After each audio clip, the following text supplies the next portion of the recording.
everyone, welcome back to Pepcoding. So the question which we will discuss today is known as Bellman 4. First we will understand the question and then we will head over to the solution. Alright. So what we are doing is that we have been given a directed graph. Alright. And in this graph you are starting from a source which is 0 and you have to calculate the shortest path which you need to travel to go from 0 or the source to all the vertices.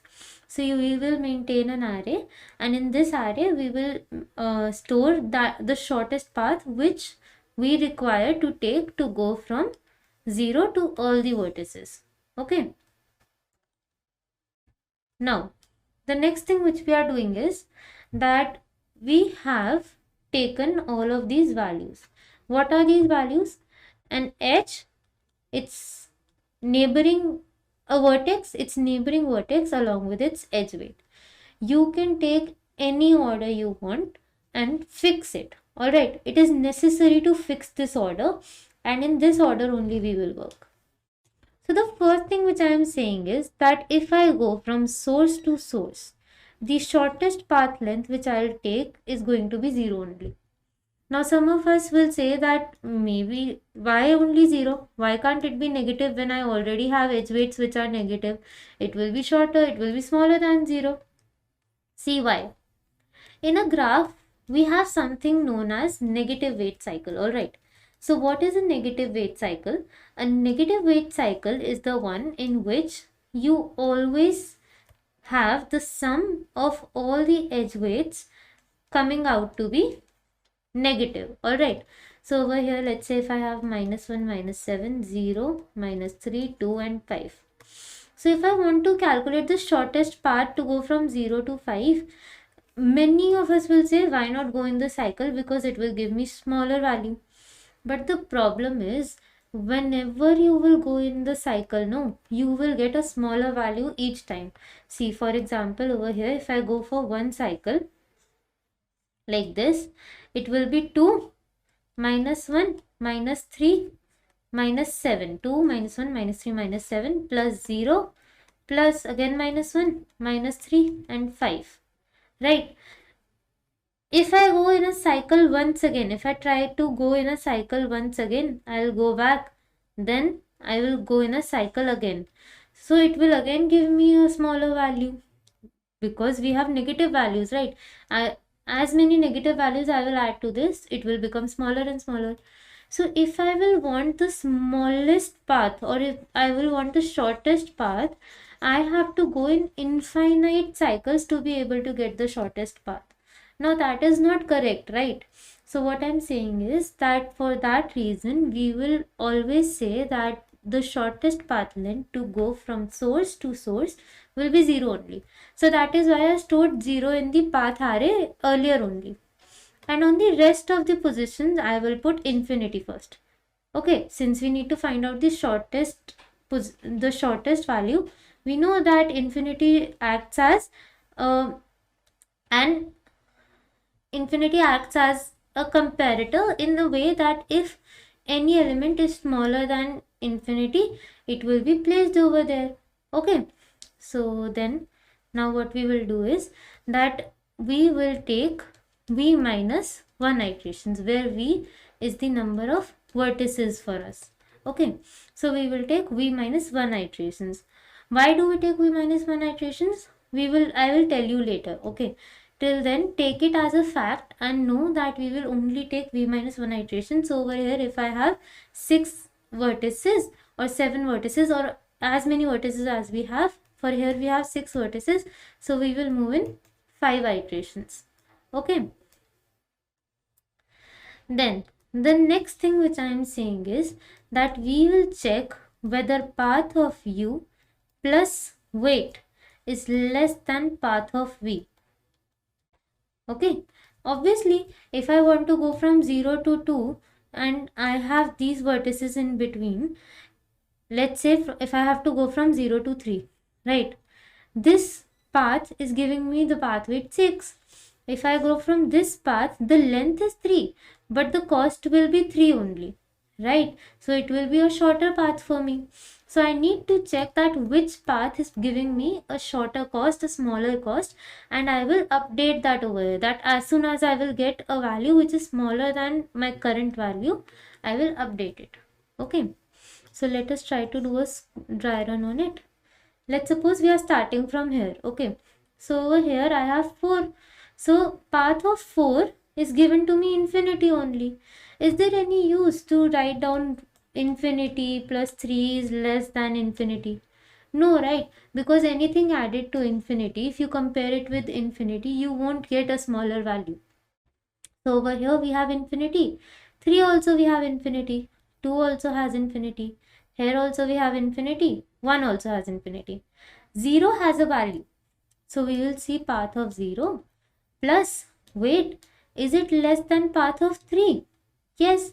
So we will update this. It will become 6 now.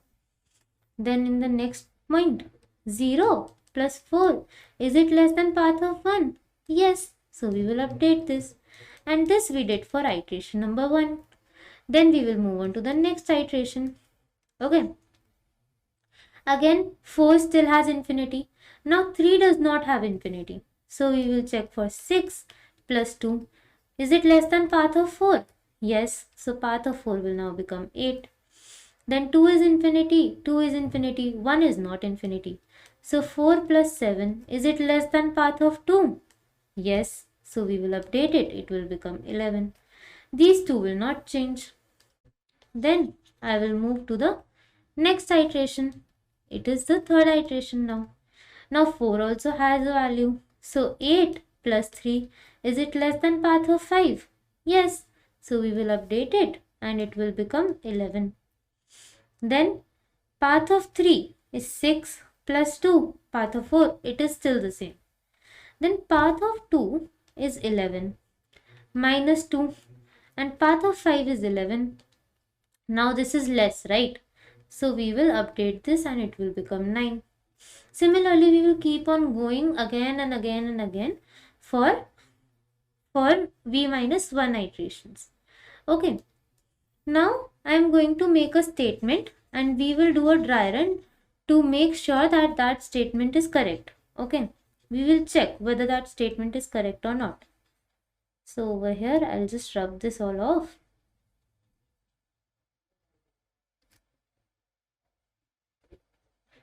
This is gone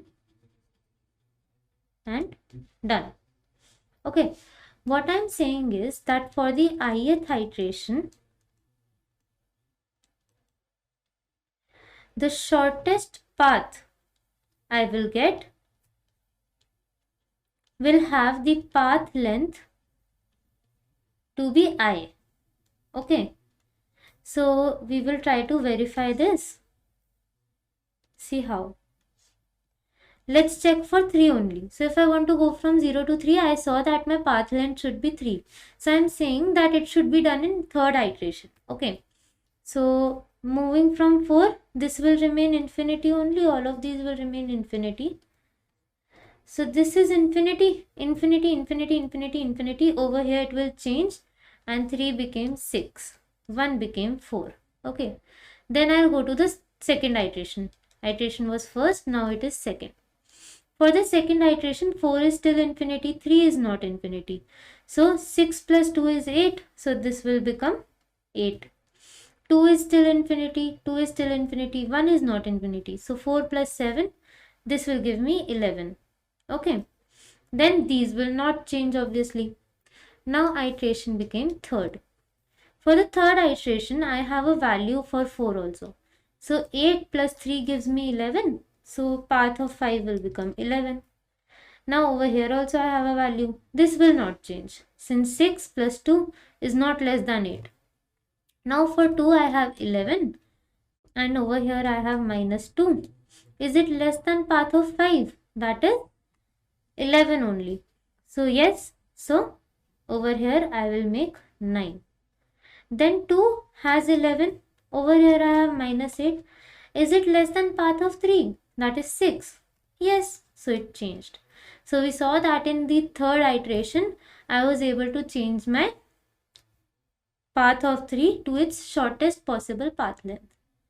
But now I am saying that this statement which I just made is not exactly true. Okay. The statement which I made is not exactly true.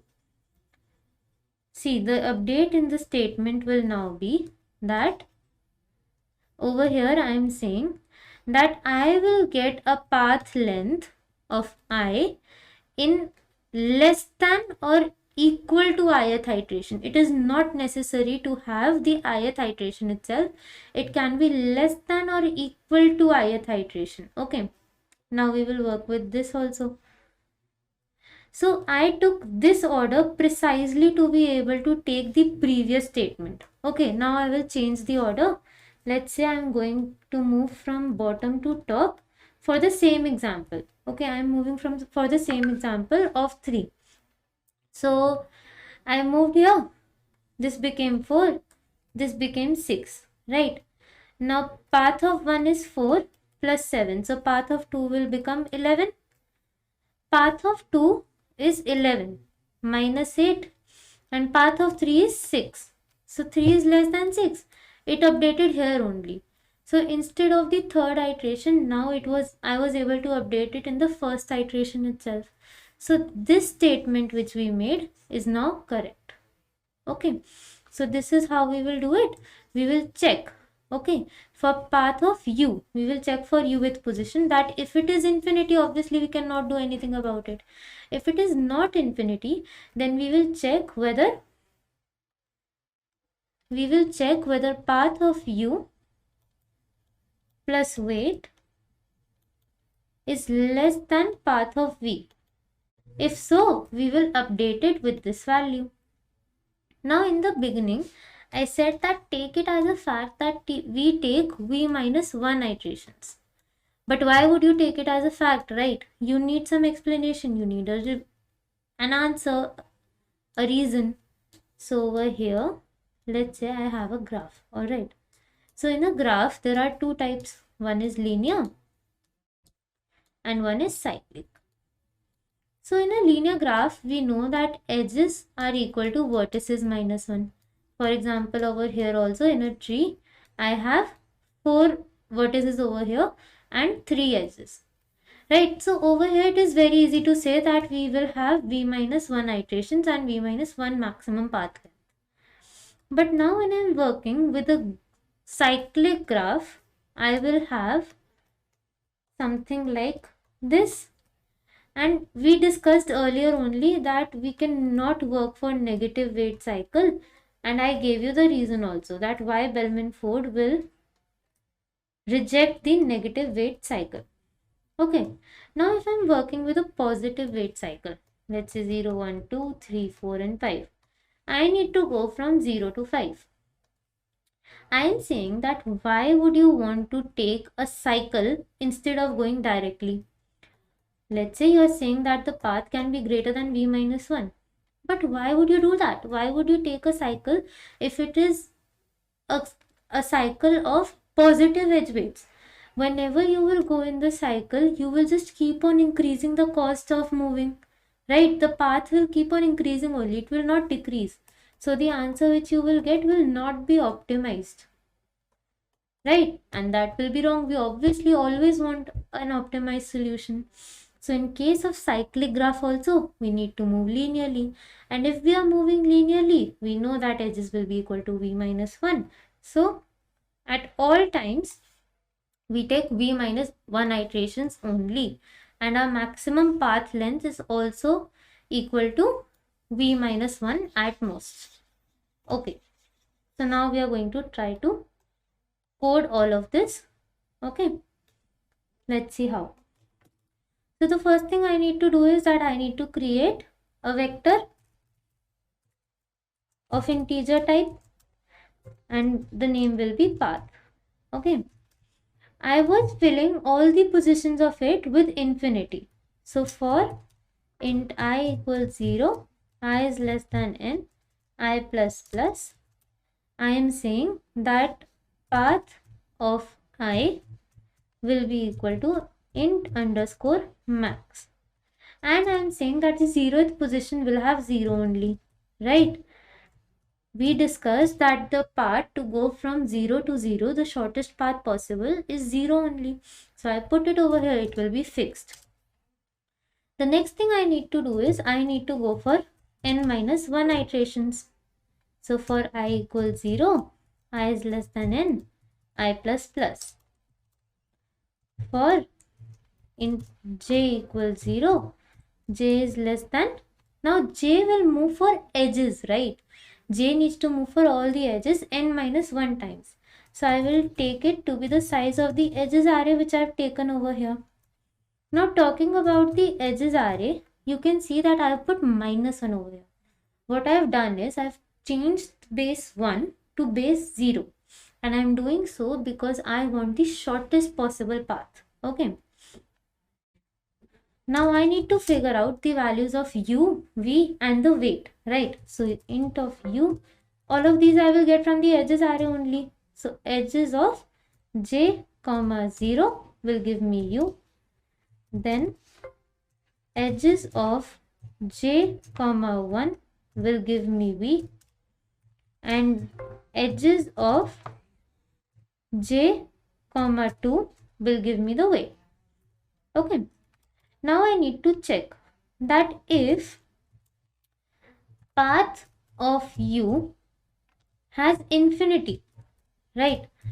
So why will I even compare it with path of v? There's no use, right? Infinity plus anything compared with infinity will never give me a smaller or greater value. So I will simply continue. Okay. If not, then I will check that if path of u plus weight is less than path of v, then I will update path of v. So path of v becomes path of u plus weight. Okay. So this will happen for n minus 1 times, and through this we will be able to successfully make our array with all the positions having the shortest path possible from 0 to that vertex. Now I need to print the array. So I will print from int I equals 1. Why did I take I equals 1? Because for 0 I will always have 0 only. So there is no use to print it. And I is less than path dot size and I plus plus. Okay. Now see, there are two things I need to consider over here. If I have an array and in this array I have 0 here, 3 here, 4 here, infinity here and 5 here. So for this position where I have infinity, I will print 10 raised to power 9 and not infinity. Okay. So we need to print 10 to the power 9.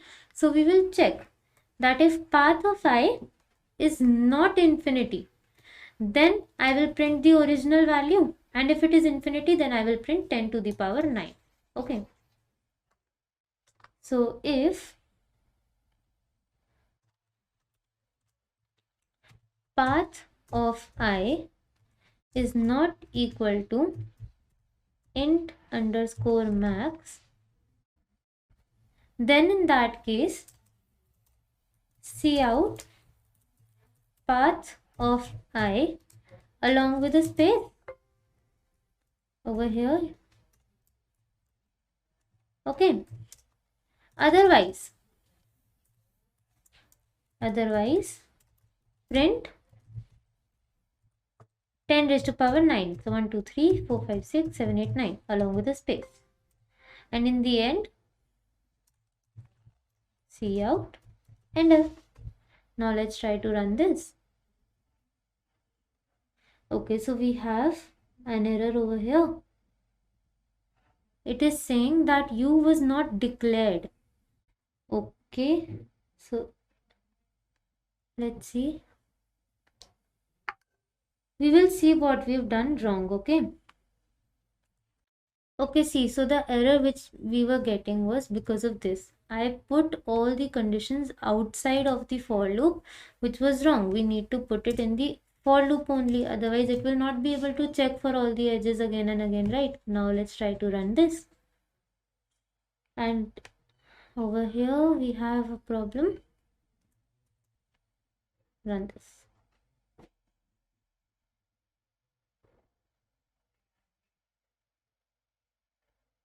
Okay, so we are not getting an output right now. Let's try to understand what is wrong. Okay. So see, we were even talking about going for n minus 1 iterations, but I still wrote n somehow. So that was my mistake. Here we need to write n minus 1. Okay, so we need to go for n minus 1 iterations, and then only we will be able to work for this program. And over here we need to write j.